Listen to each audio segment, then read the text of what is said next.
Assalamualaikum warahmatullahi wabarakatuh. Jumpa lagi di Bang Pujo Channel. Di sini dalam video ini akan kita tayangkan pengakuan lagi dari Mas Melmel dalam acara Dua Sisi TV One. Mari kita simak bersama-sama. Anda kenal dengan Eki. Malam itu Anda bersama Eki, sang korban. Iya. Dan juga Vina berarti. Iya Bu, iya. Bisa diceritakan lengkapnya seperti apa? Jadi tuh sorenya, sebelum kejadian sorenya si Eki nelpon.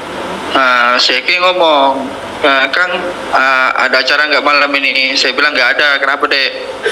Nanti malam kita jalan, dia bilang begitu kan. Saya lagi ada masalah sama Egi, tapi saya nggak berpikir jauh.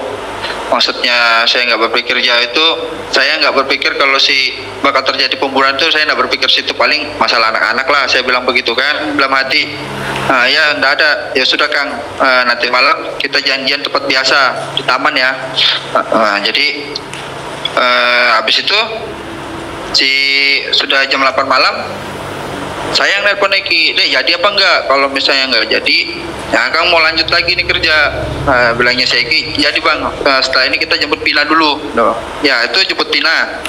Tapi saya sambil bercanda sama Eki, kalau jemput Pina ya bawa temennya lah dek, si Linda, maksud saya gitu kan Bu. Nah, akhirnya kami jemput tuh si Linda. Iya betul. Kan sambil bercanda saya ngomong sama si Ade Eki, masa iya kamu jalan sama Pina Akang sendiri jadi obat nyamuk. Saat itu obrolan saya begitu. Nah habis itu dijemput, ketemu sudah kami di titik itu. Awalnya masih bicara-bicara aja, belum ada bicara yang masalah si Eki ini bermasalah sama Egi. Nggak tahu cerita masalahnya, maksudnya pas sore itu aja dia ngomong. Akhirnya kami jalan-jalan kami mampir nih di warung. Saya bilang beli minum dulu lah dek, saya bilang begitu kan. Akhirnya kami mampir nih di warung, beli minum.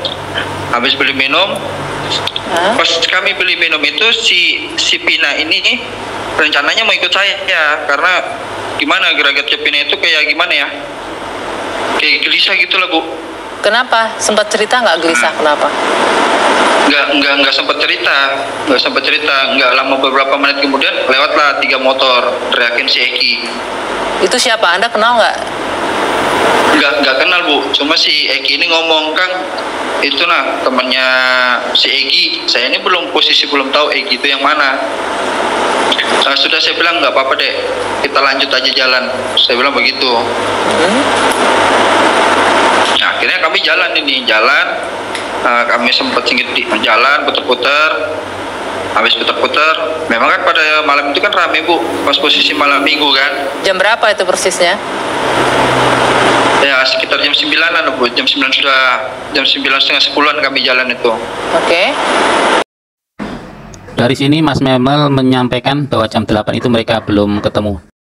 Dan lanjut disampaikan sampai jam 9 atau 9.30 mereka masih jalan. Nah, habis itu kami mampir di Taman Sumber. Titik terakhir kami kan di Taman Sumber tuh. Anda berpisah berarti dengan Eki malam itu? Belum berpisah di situ, belum berpisah waktu di taman itu, belum berpisah. Oke, Mas, maaf kameranya boleh dibenerin dulu Mas? Wajahnya nggak terlihat. Oke. Terpisah dari sana, setelah itu apa yang terjadi Mas Melmel? Belum. Jadi pas di taman itu belum terpisah kami Bu. Oke. Setelah jam 11, hampir jam 11-an lah. Pina itu ngomong, dia ngomong, Lin kita pulang yuk katanya. Soalnya sudah mau malam juga nih, dia bilang begitu kan. Ya habis itu saya bilang, ya terserah lah. Kalau gitu mau pulang ayo, saya antar. Dari sini Mas Melmel menyampaikan bahwa jam 11 atau jam 11 kurang sedikit itu mereka baru balik kanan dari Taman Sumber. Padahal informasi dari saksi-saksi yang di TKP yang di Jembatan Layang tadi menyampaikan bahwa jam tersebut itu sudah dievakuasi dari atas Jembatan Layang. Ini kami putar nih, kami putar. Di arah sudah arah menuju pulang. Di situ di pertengahan jalan saya ngomong sama si Eki, saya terakhir si Eki, dek nanti mampir dulu sebentar beli bensin karena bensin motor Akang ini mau habis. Di situ Anda berpisah dengan Eki dan Vina? Nah, di situ sudah waktunya, pas sudah saya mampir singgah beli bensin, di situ sudah kita berpisah, sudah si Eki ini ngelewatin saya. Anda sama Linda? Iya, sama Linda, Bu. Oke, lalu? Nah, setelah itu kami isi bensin tuh, si Eki ngelewatin kami sama si Pina. Terus saya bilang sama si Lina, loh, kok si Eki sama Pina kok ngeliat, kok nggak berhenti, kok terus, sama gitu kan. Coba kamu chat aja, saya bilang begitu. Pada saat itu kan kami masih pakai BBM, Bu. Chat aja, saya bilang begitu kan. Oke. Yang itu kan kita sudah dengarkan di podcastnya Jejak Backpacker ya. Nah, saya ingin mendengarkan detail apa yang Anda saksikan di saat kejadian itu. Yang Anda sebutkan bahwa ada penganiayaan, pembunuhan, bahkan sampai pemerkosaan yang Anda akui dan bisa dipertanggungjawabkan ya pernyataan Anda. Anda menyaksikannya. Silakan. Jadi pas sudah itu langsung ke intinya ya, Bu? Iya. Ya, jadi langsung ke TKP itu di SMP 11 itu saya taruh motor situ. Saya taruh motor karena kan ada yang saya lihat tuh. Di antara beberapa orang masuk gang itu ada yang saya lihat. Jadi saya taruh motor. Di saat itu ada warung, Bu. Warung itu nggak besar sih. Mel? Iya, Bu, ya. Kemudian di TKP pembunuhan penganiayaan apa yang Anda lihat dan di mana persisnya lokasi itu? Lokasi itu di Gang Bakti 1, Bu. Pas depannya SMP itu kan ada gang masuk ke dalam tuh. Yang Anda lihat saat itu apa? Yang awalnya saya lihat tuh kan, saya pertama itu ngajakin yang punya warung tuh, yang mas-mas di situ, ayo mas temenin saya masuk ke dalam, tapi dia nggak berani. Kemudian? Ya karena dia nggak berani, ya udah saya nggak berpikir yang panjang-panjang, ya saya langsung masuk aja ke dalam. Ibaratnya saya ngendap-ngendap ke dalam. Nah di situ sudah rame, Bu, di belakang gudang itu sudah rame. Ada berapa orang yang sudah ada pemukulan? Kalau berapa orang itu ada sekitar 10 lebih lah, Bu. Lebih daripada 10 yang pastinya. Saya nggak ngitung kan pada saat itu. Yang saya lihat kan si Eki ini dipukul. Yang pertama dipukul kan Eki, Bu. Disiksanya itu Eki. Nah, sempat saya mau maju, tapi saya ini takut juga, Bu. Saya mau maju nih karena posisi saya sendirian. Anda kenapa tidak melaporkan ke orang di sekitar? Tidak ada. Pada saat itu sepi memang, Bu. Oke. Nggak ada sama sekali orang. Kemudian yang terjadi setelah Eki dipukul, apa yang terjadi dengan Vina? Setelah Eki dipukul, Eki sudah, saya lihat juga sudah nggak bergerak kayaknya dia itu. Baru udah lama si Vina ini yang disiksa. Itu berlangsung Vina berapa disiksa, lama? Ada kalau sejaman, Bu. Kurang lebih sejaman. Oke. Dari sini Mas Melmel menyampaikan bahwa di TKP penyiksaan itu sekitar 1 jam. Dari sini kita bisa hitung maju dari Taman Sumber yang jam 11. Habis itu Mas Melmel mengantarkan Linda yang sebelumnya mampir di pom bensin ngisi bensin. Dari rumah Linda Mas Melmel langsung mencari keberadaan Eki. Oke lah, mungkin saya persingkat waktunya, mungkin memakan waktu setengah jam. Berarti bisa disimpulkan Mas Melmel nyampe di TKP penyiksaan adalah setengah 12. Ditambah keberadaan Mas Melmel di TKP tersebut 1 jam. Berarti dihitung Mas Melmel meninggalkan TKP paling cepat setengah 1. Anda ingat jam berapa? Saya sudah nggak ingat jam, sudah nggak. Pokoknya pikiran saya sudah nggak karuan sudah pada malam itu. Nggak ada yang berpikir harus begini begitu, nggak ada, sudah, Bu. Anda melihat itu berapa lama dan kemudian dari TKP tempat kosong itu selanjutnya kemana?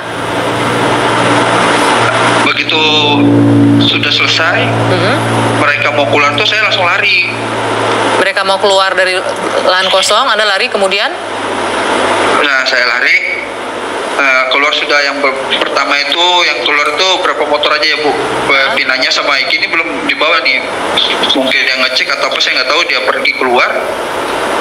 Baru si Eki sama Pina ini dibawa juga. Bagaimana cara membawanya? Saat itu digonjeng 3, Bu. Jadi Pina ditaruh di tengah sambil ditutup mukanya itu sama jaket. Itu kondisinya udah nggak sadar? Bergerak atau tidak? Udah nggak ada pergerakan sudah. Oke. Kemudian? saya langsung ambil motor juga. Saya ngikutin dari depan, tapi jaraknya saya sama mereka itu agak lumayan jauh lah Bu. Yang artinya saya ngelihat kan pertama itu dia tuh di bawah jembatan. Nah, sempat di bawah jembatan, habis bawah jembatan entah kenapa langsung dibawa naik ke atas. Nah, di atas itu sudah baru terakhir dibuangnya si Eki sama Pina. Di atas itu berarti di jalan jembatan itu ya? Iya. Di situ ada lampu jalan. Di situ ada lampu jalan dan penerangan. Ada Bu. Artinya Anda bisa melihat wajah pelaku malam itu? Bisa Bu. Ada di antara wajah pelaku itu yang di penjara saat ini 8 orang? Ada Bu. Termasuk Saka Tatal? Saka Tatal ada. Anda mengenali, Anda bisa mempertanggungjawabkan pernyataan Anda ini, Mas? Saya bisa saya mempertanggungjawabkan Bu. Saka Tatal, terus yang saya tahu itu si Ucok. Entah siapa namanya panggilannya di geng motor saya kan nggak tahu, karena saya kan pribadinya cuma kenal Eki aja. Sampai akhirnya apa yang terjadi ketika sudah ditaruh di jalan itu? Setelah ditaruh si Eki sama si Pina di jalan itu, mereka ini langsung pergi Bu, tapi nggak semuanya pergi. Kayak seperti udah kayak gimana sih ya, kayak sudah dibagi-bagi lah tugasnya, mereka ini harus kemana-mana gitu kan. Di sini Mas Melmel menyampaikan bahwa tim mereka mungkin sudah dibagi tugas-tugasnya per tim atau seperti apa. Tapi kejanggalannya waktu di gang tempat penyiksaan itu, Mas Melmel bisa langsung masuk. Seharusnya kan kalau memang dibagi per tim kan mereka akan ketemu, mungkin yang jaga di depan gang tersebut.